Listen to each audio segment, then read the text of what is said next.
안녕하세요. 하루 필수 말씀 충전 하필 큐티 조종환입니다.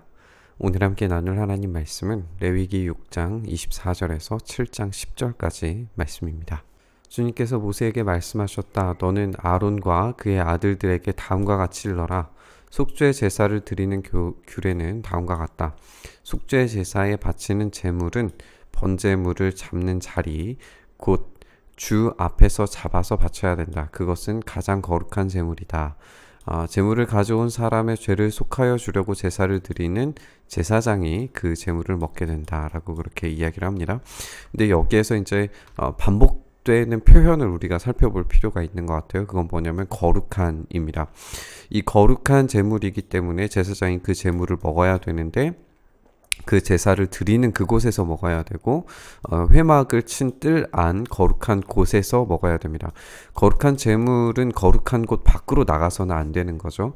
그리고 이 제사장이 거룩한 임무를 수행하는 그 과정에서만 진행되어야 되는 걸 우리가 알 수가 있습니다.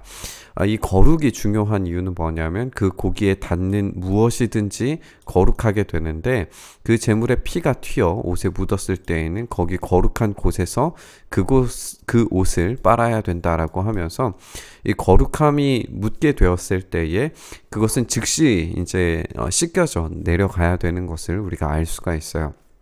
이게 이 거룩이 어떤 부정한 것 그리고 정결한 상태의 그 무언가와 맞닿았을 때에 이 거룩이 주는 그런 위험성을 여기에서 이제 말해주고 있는 겁니다. 우리는 거룩함을 당연히 좋은 것으로만 이해하고 알고 있지만 이 거룩함이 부정한 것과 그 정결한 것을 거룩한 것에 닿았을 때에는 그것이 무조건 다 깨뜨려지거나 아니면 씻겨져 내려가거나 아니면은 불태워야 되는 그런 일들이 수반되어야 되는 것을 우리가 보게 되는 거예요. 그만큼 거룩이라고 하는 것은 하나님 앞으로 나아간다라고 하는 그 거룩의 임재 앞으로 나아간다는 것은 위험을 수반하는 그런 일입니다. 그래서 이 제물을 삶는 이 오지 그릇, 이 토기 그릇인데 이 토기 그릇은 깨뜨려줘야 됩니다. 그 제물을 놋그릇에 넣고 삶았다면 그 놋그릇은 문질러서 닦고 물로 씻어야 된다라고 그렇게 명령을 하십니다. 제사장으로 임명받은 사람들은 모두 그 제물을 먹을 수 있고 그것은 가장 거룩한 제물이다라고 하면서 이 거룩한 제물을 강조하고 있는 걸 우리가 볼 수 있어요. 그런데 성소에서 사람을 속죄해 주려고 제물의 피를 회막 안으로 가져왔을 때에는 어떤 속죄물도 먹어서는 안 된다. 그 제물은 불에 태워야 된다.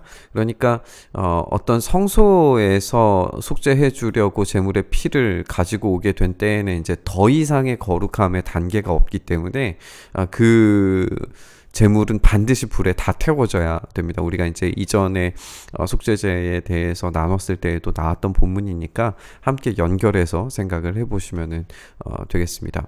속건제를 드리는 규례도 이제 마찬가지로 속건 제사에 바칠 제물은 거룩한 것이기 때문에 그 제물은 번제물을 잡는 그곳에서 잡아야 되고 제사장은 그 피를 제단 둘레에 뿌리게 됩니다. 제물에 붙어있는 기름기는 모두 바쳐야 되고 기름진 꼬리와 내장 전체를 덮고 있는 기름기와 두 콩팥과 거기 덮여있는 허리깨의 기름기와 콩팥을 떼어낼 때에 함께 떼어낸 간을 덮고 있는 껍질 모두를 거두어서 바쳐야 된다. 우리가 이 기름진 것으로 이해하고 있는 이 모든 것들을 우리의 내장 부분이기 때문에 가장 은밀한 제사물에 가장 어떤 깊숙이 들어있는 것으로 당시의 사람들은 이해를 했고 하나님께서 그것을 요구하셨을 때에 그 전체를 전부를 드리는 것으로 그렇게 이해를 했습니다. 이것이 이제 가장 거룩한 것이라고 하는 건데 그만큼 하나님께서는 가장 은밀한 곳에서 가장 중요한 핵심적인 그 마음과 그 심령에 가장 깊숙이 있는 그것을 원하신다는 것을 우리가 알 수가 있죠. 제사장은 이것을 제단 위에 올려놓고 주에게 살라 바치는 제사로 바쳐야 됩니다. 이것은 속건 제사입니다. 제사장으로 임명받은 남자는 모두 그 제물을 먹을 수 있지만 거룩한 곳에서만 먹어야 됩니다. 그 제물은 가장 거룩한 것입니다. 라고 이야기하면서 이 거룩한 곳에서 진행되어야 되는 예배에 포함된다는 걸 우리가 알 수가 있고요. 속건 제물도 속죄 제물 같아서 같은 규정을 이 두 제물에 적용한다. 그 제물은 죄를 속하여 주는 제사장의 몫이다 라고 이렇게 이야기를 합니다. 어떤 사람의 번제를 맡아서 드린 제사장은 번제물에서 벗겨낸 가죽을 자신의 몫으로 차지한다라고 말씀하시고요. 화덕에서 구운 곡식 제물이나 솥이나 빵에서 굽는 판에서 만든 제물들은 모두 그것을 제단에 바친 제사장의 몫이다라고 이야기하시고, 곡식 제물은 모두 기름에 반죽한 것이나 반죽하지 않은 것이나 가릴 것 없이 아론의 모든 아들이 똑같이 나누어 가져야 한다라고 이렇게 규정을 알려주시고 계십니다. 우리가 오늘 본문에서 거룩함이 수반하는 위험을 좀 생각해 봤으면 좋겠습니다. 제물을 먹을 때는 거룩한 곳에서만 먹어야 됩니다. 그 고기에 닿는 것은 무엇이든지 거룩하게 됩니다.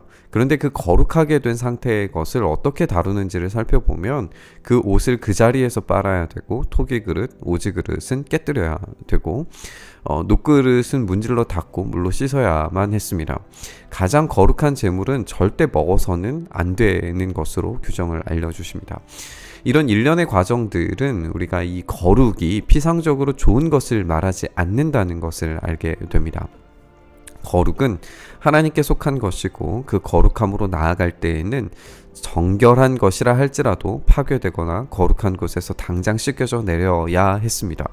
거룩은 그만큼 아주 작은 얼룩도 용납할 수가 없는 것입니다. 이상의 절차를 제대로 수행하지 않았을 때에 얼마나 위험한 일이 벌어지는지는 우리가 다음 본문들, 이 레위기에서 나오는 본문들을 보면 알 수 있게 될 겁니다.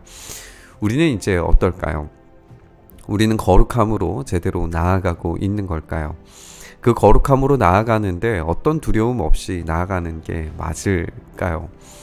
여기에 우리는 얼마나 죽을 수밖에 없는 필연적인 존재인가를 깨닫게 되고, 다시 이 거룩의 이 두려움 가운데 생각을 하게 됩니다.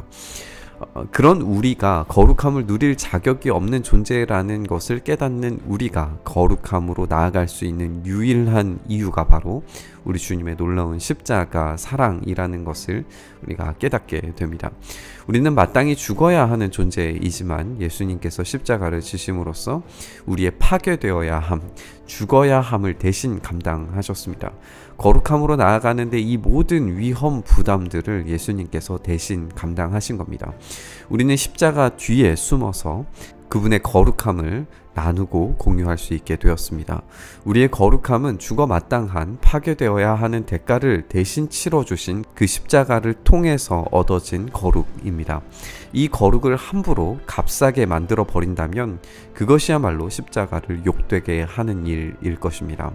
오늘 거룩을 묵상하면서 우리를 사랑하셔서 그 놀라운 사랑으로 하나님의 거룩 안으로, 하나님의 임재와 만나주심 안으로 나아갈 수 있게 해주신 그 십자가 사랑과 그 은혜를 기억했으면 좋겠습니다.